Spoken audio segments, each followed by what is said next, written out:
बिना गोल का जीवन कैसा हो सकता है, इसकी कल्पना भी आप नहीं कर सकते। अगर मेरी बात पे यकीन ना हो आपको तो ये स्टोरी सुन लीजिए, आपको इम्प्रूवमेंट का मतलब समझ में आ जाएगा और लाइफ में गोल होना क्यों ज़रूरी है ये भी आप बेहतर तरीके से समझ पाएंगे। एक बार की बात है, कन्हैया नाम का एक बालक है जो बहुत परेशान हो जाता है अपने जीवन से और वो जाके सुसाइड करने के लिए माउंटेन पर जाता है। अब वहाँ जाने के बाद वो काफ़ी देर शांत रहता है, आसपास की चीज़ें देखता है, लेकिन तब भी कहते हैं कि उसके जो मन में बातें चल रही होती हैं वो उससे उभर नहीं पाता है और वो ये सोचता है कि जी के भी करना क्या है, इतना वक्त तो हो गया, किसी को मेरे होने नहीं होने से कोई फ़र्क नहीं पड़ता, इट्स बेटर कि मैं ना ही रहूं। तो वो सुसाइड करने के मकसद से माउंटेन से कूद जाता है।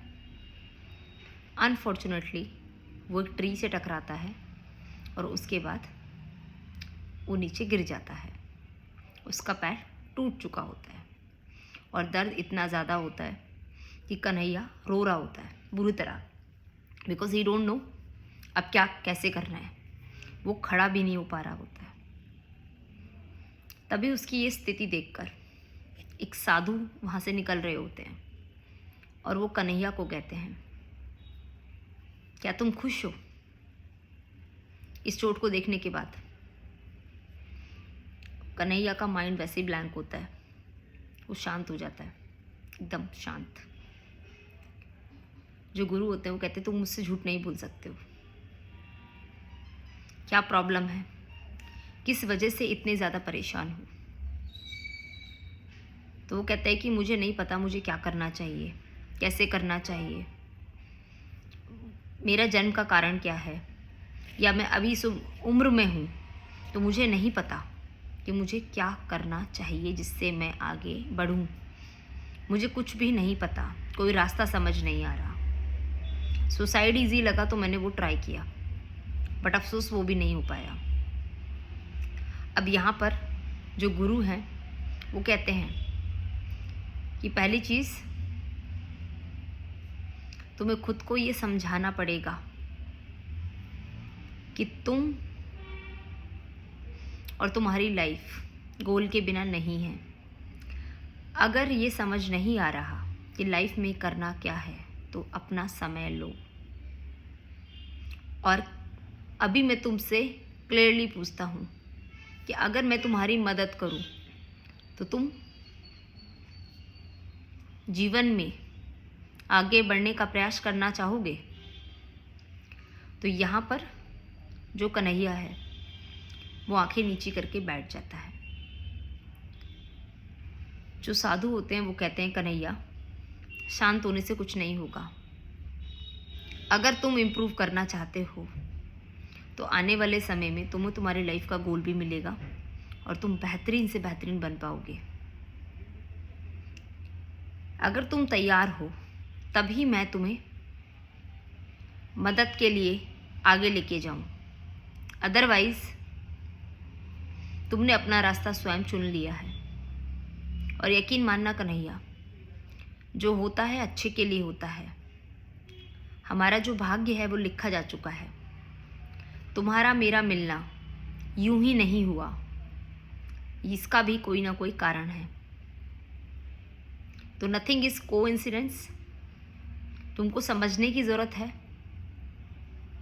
कि हमारे मिलने का क्या कारण है। अब यहाँ पर कन्हैया थोड़ा परेशान होता है, फिर वो रोते रोते पूछता है कि आप मुझे बताएं मुझे क्या करना होगा, मैं तैयार हूँ।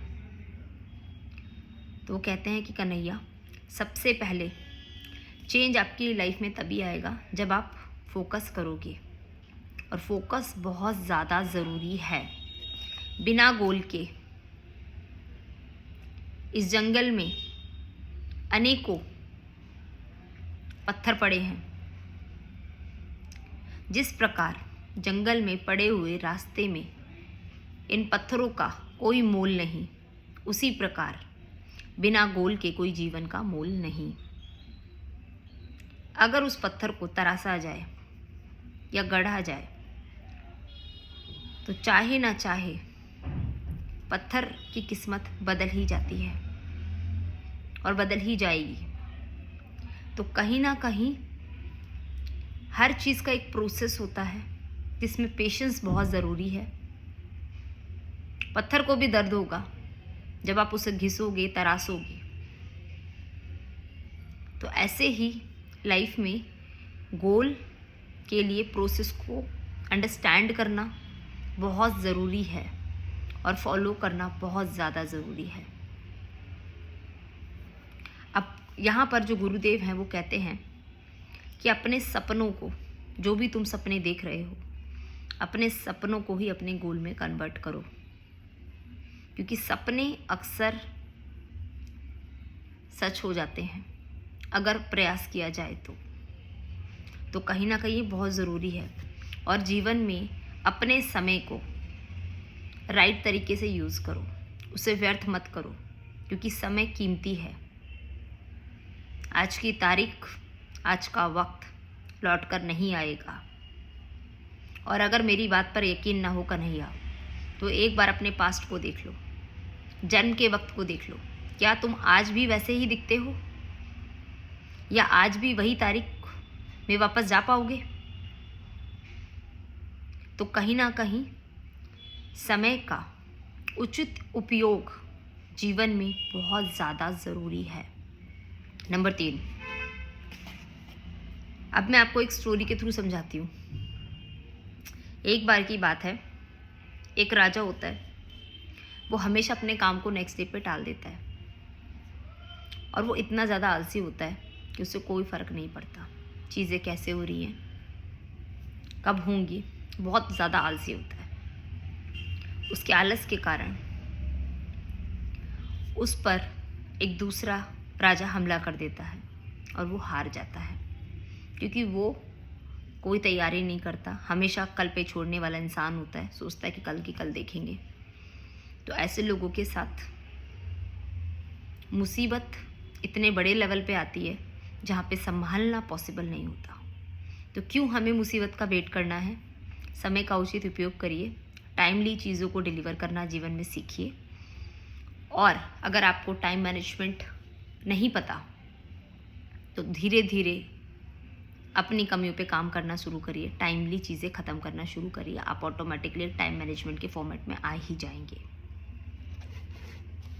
ध्यान अपनाना बहुत ज़रूरी है जीवन में।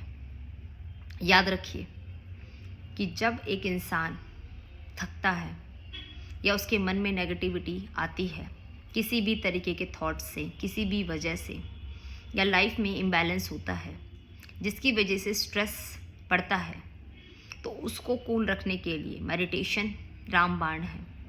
तो कहीं ना कहीं मेडिटेशन को अपने जीवन में समय अवश्य दें और फोकस करें अपने गोल पर। और छोटी छोटी जो चीज़ें हैं, हैबिट्स स्पेशली, उसको टाइमली इम्प्रूव करते जाएं, क्योंकि छोटे छोटे जो चेंजेस होते हैं वो आपकी लाइफ में एक बड़े परिवर्तन का कारण बनते हैं।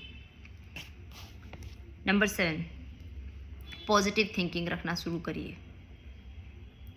जीवन में उतार चढ़ाव जीवन का एक पार्ट है और ये हमेशा रहेगा। ज़रूरी नहीं कि हमेशा जीतने वाला व्यक्ति जीते ही, एक ना एक दिन हार का सामना ज़रूर करना पड़ता है। कहने का मतलब कि जीवन में सुख और दुख जो हैं वो बैलेंस के साथ हैं, तो दोनों को डील करना सीखिए। क्योंकि जीवन में अगर आप बैलेंस करना नहीं सीखें तो आपके लिए बहुत मुश्किल हो जाएगा इस खूबसूरत लाइफ को जी पाना। अब एक बार की बात है, इसी स्टोरी को मैं थोड़ा सा और बेटर करती हूँ। एक बार की बात है, एक व्यक्ति होता है जो अपनी खेती बाड़ी करता है और बहुत मेहनत से वो बहुत सारी फसल उगाता है। सडनली बारिश होती है, उसकी पूरी फसल ख़राब हो जाती है। कर्जा होता है, वो बहुत परेशान होता है और उसके माइंड में एक थॉट होता है, कोई बात नहीं, जो होना था हो गया, और जो होता है अच्छे के लिए होता है, क्यों ना दोबारा ट्राई किया जाए। तो वो दोबारा ट्राई करता है और इस बार उसकी फसल बेहतरीन होती है, अच्छे दामों पे फसल बिकती है और वो मुनाफा कमाता है। तो पॉजिटिव थिंकिंग रखिए, मोटिवेट रखिए खुद को, जो आपको लाइफ में आगे बढ़ाएगी। समझने वाली बात है कि जीवन में समस्या के 2 ही समाधान हैं। या तो आप उस समस्या को पकड़ के बैठ जाइए और रोते रहिए कि प्रॉब्लम आ गई है, या फिर उस प्रॉब्लम को डील करना सीख जाइए और डील करके उससे लर्निंग लीजिए और आगे अपनी लाइफ को इम्प्रूव करिए, ताकि नेक्स्ट टाइम सेम प्रॉब्लम आए so you have a solution. आपके पास सॉल्यूशन है क्योंकि आपने उसको एक्सपीरियंस किया है। तो लर्निंग बहुत इम्पॉर्टेंट है लाइफ में, कहीं ना कहीं ये बहुत ज़रूरी पार्ट है।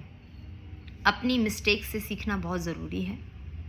जो भी गलती आपने की हैं उनको ध्यान से फोकस करते रहिए। अगर कोई आपको सिखा रहा है कोई चीज़, तो सीखने में कोई बुराई नहीं।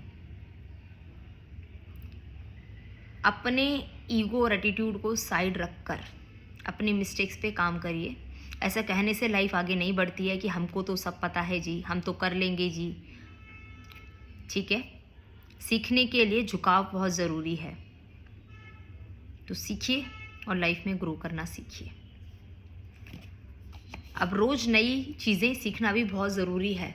डेली हम कुछ ना कुछ मिस्टेक्स भी करते हैं, इम्प्रूव भी करते हैं। तो डेली कुछ ना कुछ नई आदतें अपनाना शुरू करिए। जैसे फॉर एग्ज़ाम्पल, आपको विदेश जाने का माइंड में है कि मुझे विदेश जाना है, तो विदेश जाने के लिए सिर्फ डिग्री पढ़ाई काफ़ी नहीं है।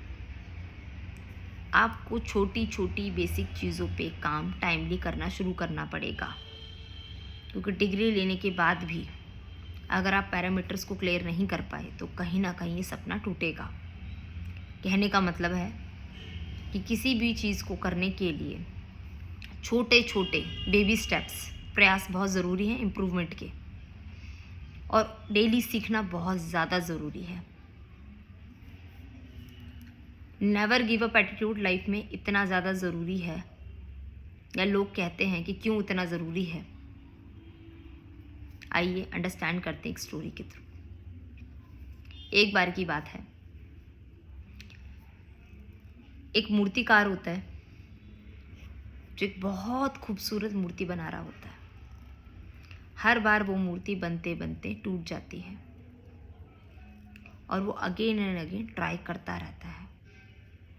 सालों बीतने के बाद वो एक मूर्ति का निर्माण करता है, क्योंकि उस व्यक्ति ने पॉजिटिव माइंडसेट रखा, कंटिन्यू प्रयास किया।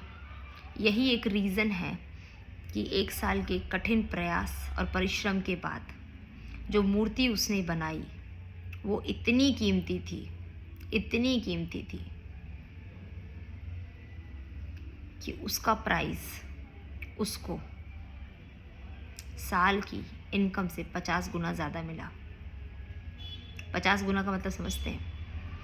जब आप किसी चीज़ को रेगुलर प्रयास करते हैं और बेहतर से बेहतरीन खुद को सीखने के लिए मजबूर करते हैं, तो एक ना एक दिन आप सफल ज़रूर होते हैं और वो उसकी ज़िंदगी का मास्टरपीस बना।